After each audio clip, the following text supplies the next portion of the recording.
Hello, it's King Arthur time. Can you even believe what happened since last we talked? So when we left off in my last video, Gawain had cut off the head of the Green Knight, and I told you I was not going to put him up on my cemetery. It's backwards from me. I wasn't going to do it because as you read, he just picked up his head and he got back on his horse and he rode out of the castle. I mean, clearly, as we discussed before, it's some kind of magic thing going on.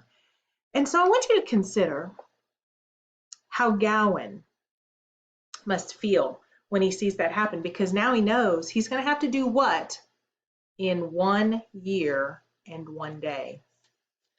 He's going to have to go and find the Green Knight and let him give him one strike for the strike that Gawain gave to him. So most certainly struck fear in his heart.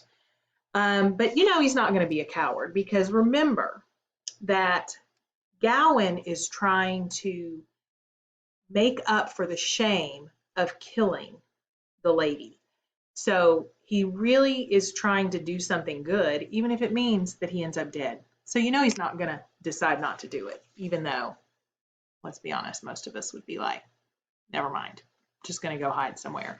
So on page 100, it talks about time is passing, we're waiting for a year to pass, and it says that on Michaelmas Day, which I'm sure none of us know what that is. Michaelmas Day is at the end of September. It's a day that was in honor of St. Michael. And so when it says that King Arthur held a feast for Michaelmas Day, we're talking about, it's almost October. Remember that he is supposed to be, that whole thing with the Green Knight happened on New Year's Day. So we're getting very close to that time of year. And remember, Gawain doesn't really know where the Green Knight is. He's going to have to find him. So after this feast, he heads out looking for the Green Knight. And then there's a few pages where it just talks about that he's, having to go and fight robbers and knights, and everywhere he goes, there's things that he has to do. And of course, he valiantly fights and everything seems to be good. And then on Christmas Eve, he finally rides up to a castle and he thinks, I found this wonderful place. I hope the person will be kind to me and let me come in and rest. So from the end of September to Christmas Eve, he's been riding and riding and riding and riding and fighting and fighting and fighting. And here he finds this castle. And at first, it just tells us that the Lord of the castle, it doesn't give us a name, is very welcoming. Come in. We will take care of you. Everything's going to be okay. And he feels very comfortable there. And so some weird things start to happen after he's been there a few days. Because he tells this Lord of the castle that he's got to go because he has to get to the Green Chapel and he doesn't even know where it is. And the guy goes, you know what? I know where it is, and it's only 2 hours ride from here, so you don't have to leave for a few days. So he says, stay. We've had such a good time. Stay with me a few days. And here's what I'm going to do. I'm going to go hunting. And every day I will come back from hunting, and you and I, here's the promise, will, on page 104, down here at the bottom, he says, each day I vow to give you whatever I may win in the woods, and you give in exchange anything that may come to you from here in the castle. So he says, rest in my castle. You know what? I will even let my wife take good care of you. And all you have to do is sit here, and I will go hunt, and every day I will come back, and I will give you whatever I caught, and I will just expect for you to give me whatever came to you from the castle. I mean, that seems pretty good, right? So Gawain agrees. And the first day, the Lord of the castle goes out, and the wife of the castle comes into Gawain's room, and she's kind of like almost flirting with him, which is a little weird. And she says that, how can you be a valiant knight if you haven't even asked me to kiss you? Because you're married to the king of the castle. And so Gawain says, you know what, fine. I'm going to kiss you.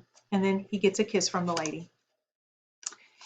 And that doesn't seem so good. But he kind of jokes it off like, okay, she's kind of different, but whatever.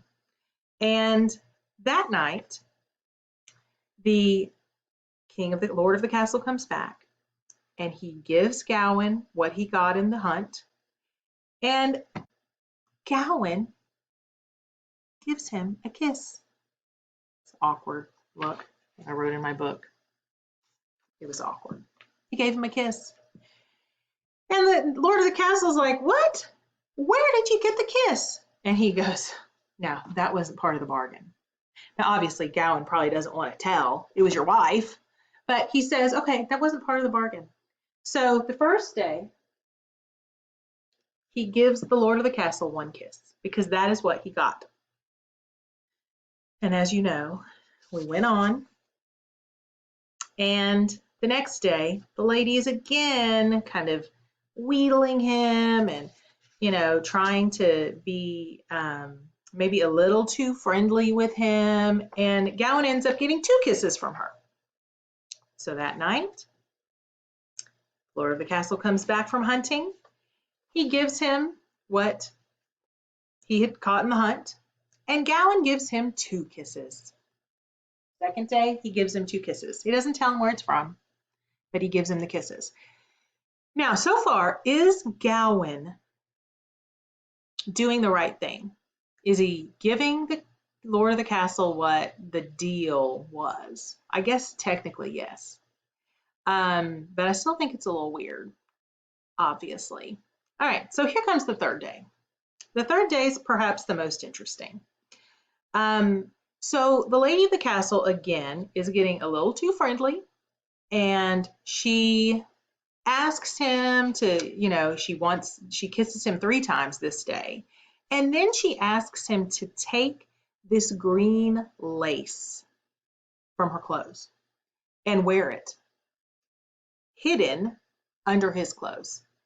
And at first he says no. On page 109, right above this picture, hope you highlighted this part.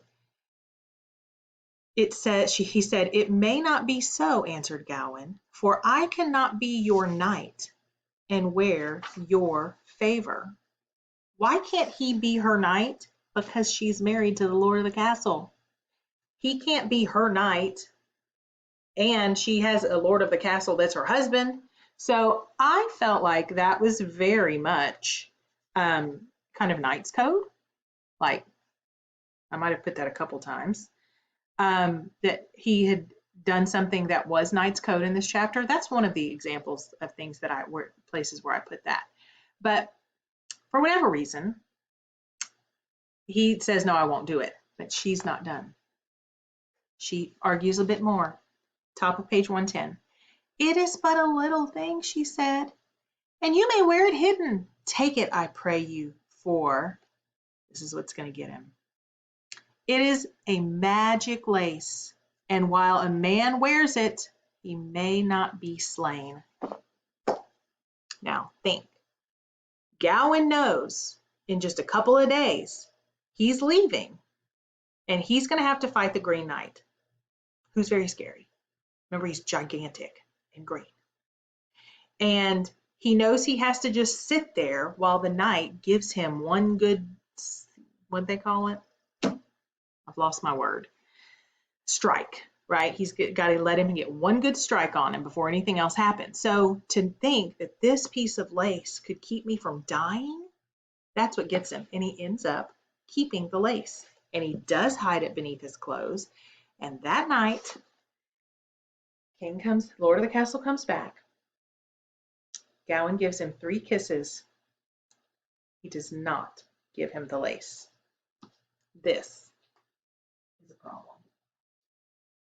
Because now has he kept the bargain? He did not give everything that came to him that day. So he gives him the 3 kisses. He does not say anything about the lace. So there, I put my symbol for not knight's code. That was dishonest, right? He should have told him about the green lace, but he didn't do it. And he wasn't keeping his word about the bargain that they had made. All right, so the following day, Gawain gets up.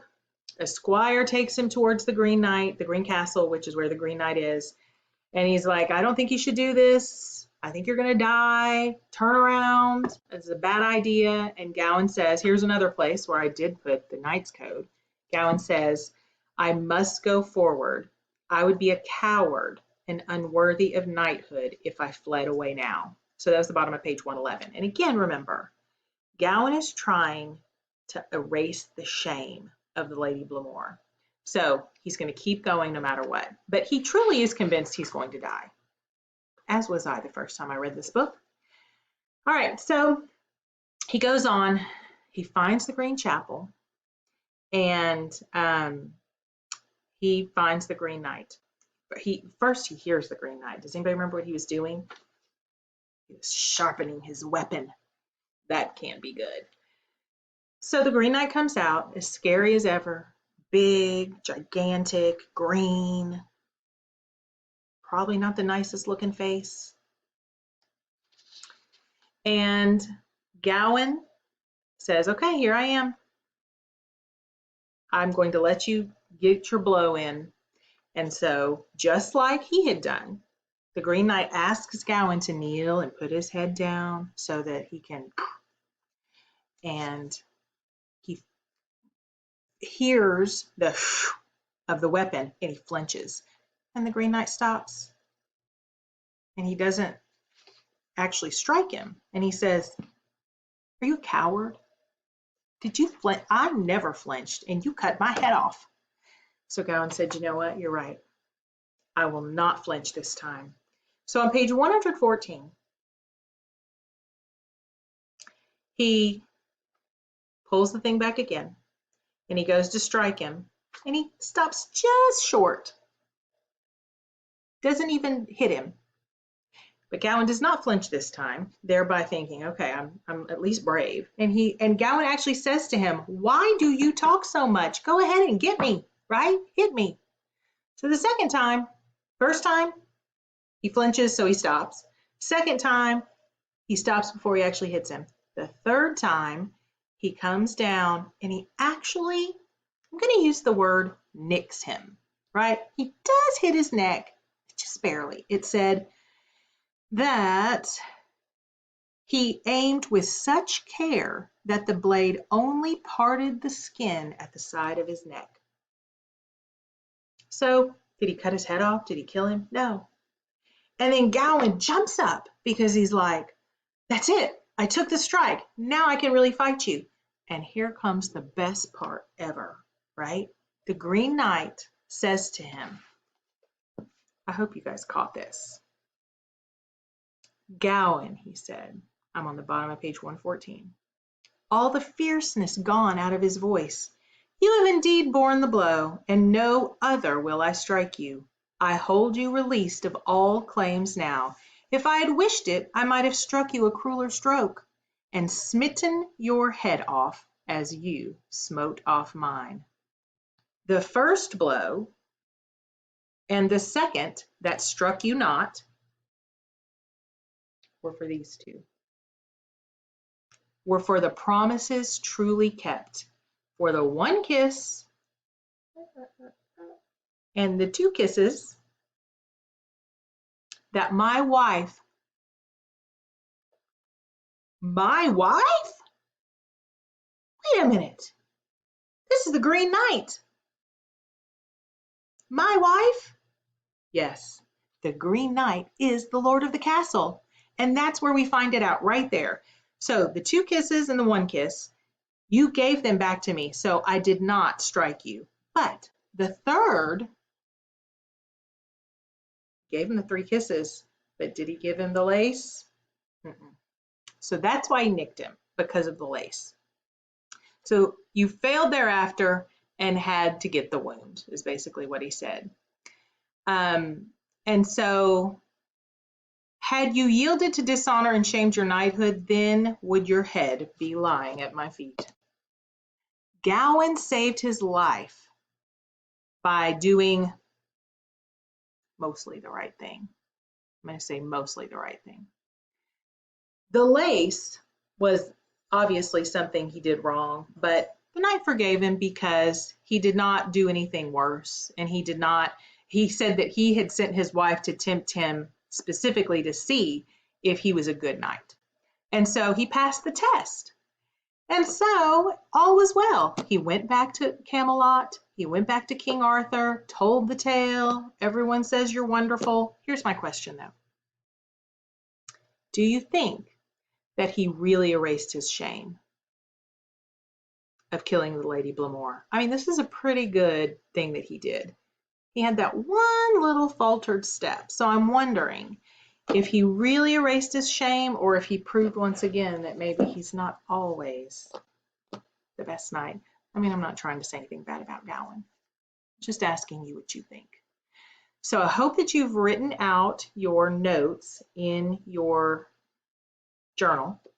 And my advice for the 6 to 8 paragraphs that you're going to do today is to read back through your notes and try to really boil it down to what were the most important things in this chapter. So next week, we will start the next chapter, which is about Lancelot. And it's going to be good. All right. Miss you guys. Bye.